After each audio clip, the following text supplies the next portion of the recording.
අයිබෝන් මම ඉතින් කාලෙට පස්සේ වීඩියෝ එකක් අරන් ආවේ. මේකත් මේ දවස්වල රටේ තියෙන තත්ත්වය එච්චර හොඳ නැහැ කියලා දන්නවා. ගම් අතරක් වල තියෙනවා.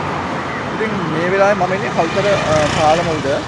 මම ඔයාලට පෙන්නන්නම් කල්තර මේ වෙලාවේ තියෙන තත්ත්වය.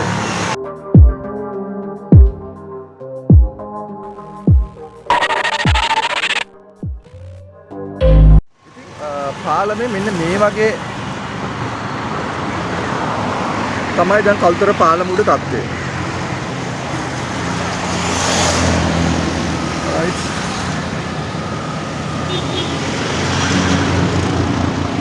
දැන් මෙතනින් කෙලින්ම පාලම කෙලින්ම මොය කටක් එන වතුර පාරෙන් හදාගෙන ගිහිලා තියෙන. ඉස්සර මොය කට තිබුණේ මෙතන නෙමෙයි.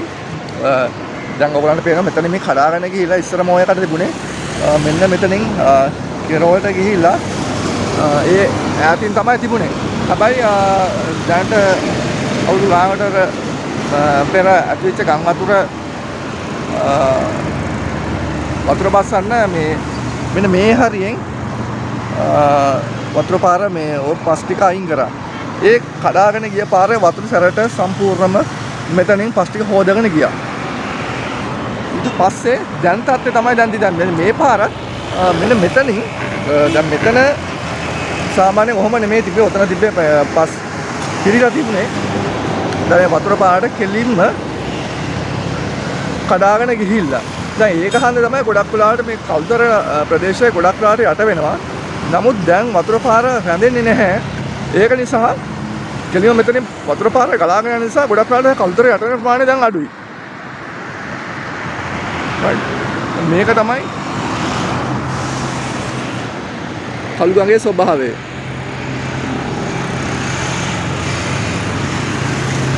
මේ වගේ වර්ෂාවක් වුණා නම් අනිවාර්යෙන් කල්තර යට වෙනවා.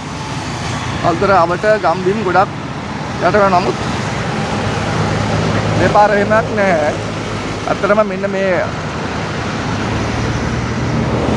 එතනින් පාර මේ වතුර පාර ගලවගෙන ගිහලා හන්ද තමයි ඒක එහෙම වෙලා තියෙන්නේ. හැබැයි ඉතින් පාලමට සමහර විට ඒකේ හානියක් වෙන්න පුළුවන් මේ වතුර කෙලීම ගහගෙන යන එකේ කාලෙකදී.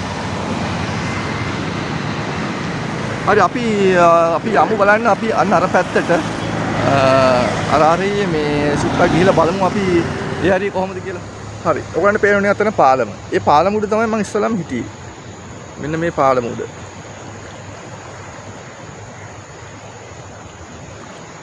ඉතින් මම මේ පාලම උඩ තමයි උසම මුලින්ම ඔයගොල්ලන්ට වීඩියෝ එක අරන් ආවේ. දැන් ඉන්නේ පාලම මේ පැත්තේ. ඒක ඉස්සර නම් මෙතනට අපි කියන්නේ කල්ඩෝ එක කියලා. දැන් මෙන්න මෙතන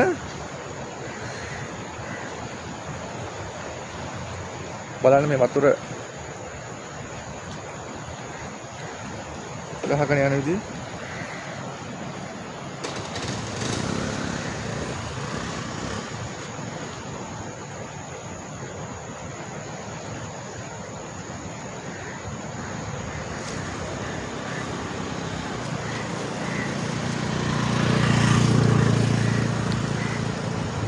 ඔයාලට පේනවා මේ හරිය සම්පූර්ණයෙන්ම කඩාගෙන ගිහිල්ලා.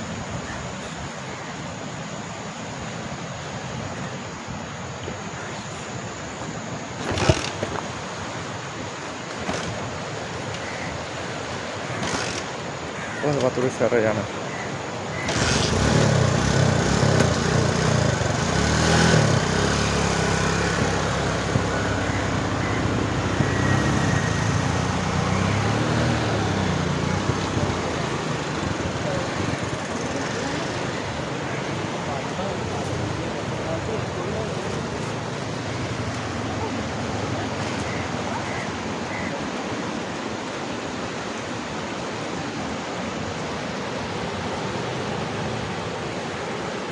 දැන් කෙලින්ම මුහුදට ගලවගෙන යනවා. ඒක හන්ද තමයි ගොඩක් වෙලාවට මේ කල්තර ප්‍රදේශය යට වෙන්නේ. මම ගොඩක් ඉස්සර මෙතන තිබ්බේ මේ ෆයිනස් මෙන්න මේ දිගට තිබ්බේ ෆයිනස් ගස් ගොඩක් තිබ්බා. කිලෝමීටරයක් විතර මොකද මෙතන ඉඳලා කිලෝමීටර 2ක් විතර යහන් තමයි මොයකට තිබ්බේ.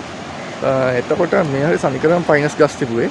ඉතින් අර ඔයිසර ගම් වතුරක් වෙලාවේ වතුර බස්සන්න කපපු නිසා තමයි මේ ගලවගෙන ගියේ. දැන් මේ පාර තමයි ගොඩක් සර ගම් වතුරක් නැවිලා තින්නේ.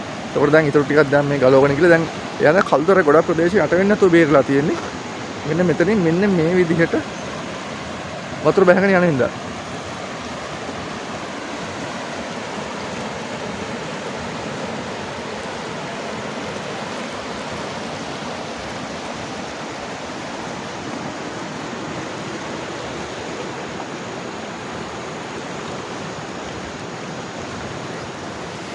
දැන් පේනවා.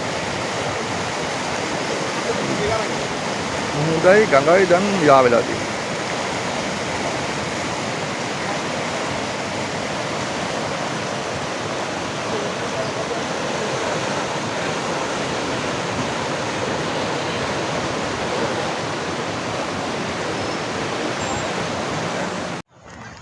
මම දැන් ඕගොල්ලන් එකන් යන්නේ ඉස්සර අපි කැලිඩෝ එකට ආවහම මේ ප්‍රදේශයේ මෙතන ඉඳලා මීටර් 100ක් විතර එහාට යනකම් වැලි තිබිනේ මෙන්න මේ වගේ. දැන් මේ ඔක්කොම මුහුදට ගහගෙන ගිහිල්ලා තියෙන දැන් ඉස්සර මේ තනි කරම දැන් මේ ළඟටම මුහුද ඇවිල්ලා. ඉස්සර මෙතන මෙන්න මෙතන ඉඳලා ගොඩක් අන්න අර හරියට විතර යනකම් සම්පූර්ණයෙන්ම මේ තියෙන වැලි මෙතන සෑහෙන සෙනඟ මෙතන ඉස්සර මියුසිකල් තිබ්බා ගොඩක් මියුසිකල් කරන්නේ කල්තර මෙතන ඒ වගේ මේ හරියෙන් කෙලීම තිබුණේ පයිනස් ගස් කාලක් තියෙනවා එහා පැත්තේ මොයකට දක්වාම කිලෝමීටර් 2ක් විතර ඒක ලොකු වැලි තීරුවක් තිබ්බේ මීටර් 100ක් වගේ පළල වැලි තීරුවක් තිබ්බා මෙහෙම ඒක කෙලීම මොයකට දක්වා තිබ්බා ඉතින් පයිනස් ගස් එක ඒක ලොකු අපි කියන ආදරවන්තයින්ගේ තෝතයන්ක් තමයි ඒ කාලේ අනිවාර්යෙන් ගොඩක් ප්‍රසිද්ධයි. ඉතින් මේ ඔක්කොම දැන් ගහගෙන ගිහිල්ලා දැන් කෙලින්ම ගඟක් නැහැ දැන් ගඟයි මුහුදයි දෙකම එක වගේ සම්බන්ධ වෙලා තියෙනවා.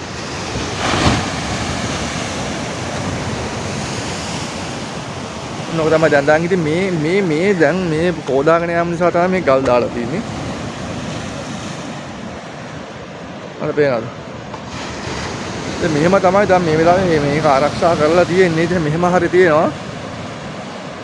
ඉතින් මේක අර වතුර වේගය ඉක්මනින් බහගෙන යනවා. ඒක නිසා අර ගම් වතුර තත්ත්වයක් කල්තරට වෙන්දට ආපු එක නැති වෙන්නේ. මෙන්න වේගෙන් කෙලින්ම ගඟට මේ මුහුදටම වතුර ගලාගෙන යන හන්දා. මේක තමයි කල්තර කැලිඩෝ එකේ තත්ත්වය. ඉතින් කල්තර කැලිඩෝ එක මුලින් දැකපු කට්ටියට එහෙන දුකයි මෙහෙම තත්ත්වයක් දකින්න සිද්ධ වුණාම. ඉතින් මේ වෙලාවේ මේ වතුර බලන්න ගොඩක් කට්ටිය මෙතනට ඇවිල්ලා තියෙනවා.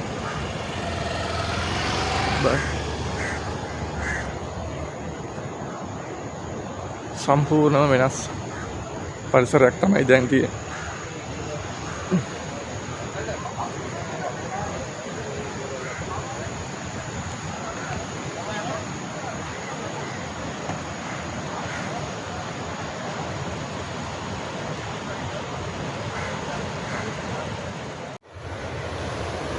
මෙතන ආලු බානවා කෙනෙක් අර ගොඩක් ළඟට යන් බලන්න.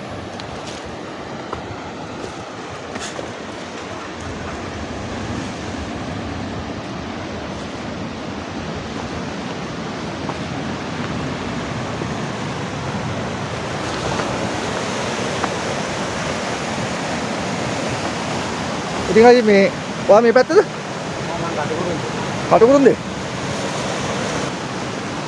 අයිය මේ මොකද අයිය මේ ඉස්සර කොහොමද මේ කැලිඩෝ එකේ තිබුණු සත්‍ය කොහොමද? ඉස්සර කැලිඩෝ එක මේට වැඩිය සම්පූර්ණම ගස් මේවල ඔක්කොගෙම තිබුණා ගස්. අයිය මේ දැන් මට මතකයි ඉස්සර දැන් ෆයිනස් ගස් මේ හැරි තිබ්බේ. දැන් මේ කෙලීම තිබ්බේ ෆයිනස් ගස්. කිලෝමීටර් 2ක් විතර කෙලිම මොයකට දක්වා තිබ්බනේ. තිබ්බා මොකෝ අර මොහේ වැවුනට පස්සේ තමයි පස්සේ උනේ. මේ මොහේ මේ සම්පූර්ණම කතා. අර ඒ කියන්නේ අර ගම් අතුරක් කරා මේ කැපුවානේ. ඒකෙන් තමයි ගලවගෙන ගියේ නේ. ආ ටික. මේ මාළු ඉන්නවද මෙතන? මාළු ඉන්නවා අද නම් නෑ ඉතින්. අද නෑ නේ. දැන් මේ මොයකට දැන් මේ තත්ත්වෙන් අර බේරිලා තියෙන්නේ මේ මොයකට මෙහෙම කපුවන්ද නේ? ඉතින් යට වෙලා ඉවරයි බෝඩිය ඔක්කොම ඒ පාර ඔක්කොම පොඩ්ඩක් කපලා දිනනවා. දැන් කාලෙකදී පාර්ලිමේන්ත මේ පොඩ අකුලක් වෙන්න පුළුවන් නේ. ඔව් කාලයක් යනකොට වෙන්න පුළුවන් අර හරියම වහිනකොට. පාර්ලිමේන්ත ගැලවෙන්න පුළුවන්. ඒ කියන්නේ යට පොලගෙන යන්න පුළුවන් කෙලින්ම එනවනේ අතුරු අරනේ. ඉතින් මාර සරක් තියෙන්නේ.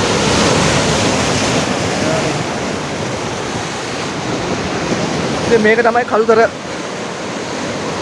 දැන් තියෙන තත්ත්වය. ඉතින් මේ වගේ සැඩ රළ පාරවල් එක්ක තමයි මෙතන ඒ තරම් සරයි.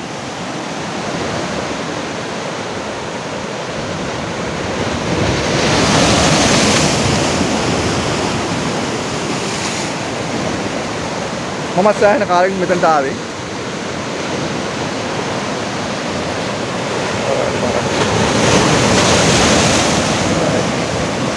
ඉතින් මෙන්න කළුතර තියෙන තත්ත්වය මෙන්න මේකයි. ඉතින් අයිබෝන් ඔන්න ඔක තමයි අපේ කළුතර මේ වෙලාවේ තියෙන තත්ත්වය. මේ ඉතාම හිතා ගන්න බැරි වර්ෂාපතනයක් එක්ක රටට වෙච්ච විනාශයක් වෙච්ච වෙලාවක මේක. ඉතින් මගේ ටොප් කිඩ්ස් අප්ලන් මගේ channel එක subscribe කරන්න අමතක කරන්න එපා. ඉතින් මම ඔයාලා ගොඩක් අය වටිනා වීඩියෝ එකක් තමයි අරන් යන්නේ.